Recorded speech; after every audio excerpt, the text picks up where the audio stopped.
আজকে ভালো, আজকে গরু কম, কাস্টমার বেশি, এই জন্য বাজার ভালো। কালকে বাসলে ব্যস্তাম 90, আজকে 120 চাই।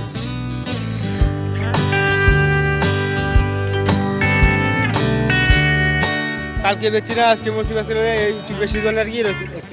গতকাল তো বাজার ঘুরিয়া গেছি, 1টা বাজে চলে গেছি বাজার থেকে, কোনো বাজার গরু লইতে পারি না, কম আছে। আজকে কিন্তু গরুর বাজার অনেক বেশি, পার গরুতে 20,000 করে বেশি দেখা যাচ্ছে। এই জন্য আমারও লস হয়েছে। আজকে মোটামুটি দুপুর 1টা থেকে 5টা গরু বেচছে। যাই হোক, ওই দিকে লস যা হয়েছিল এইদিকে পুরো হয়েছে আর কি।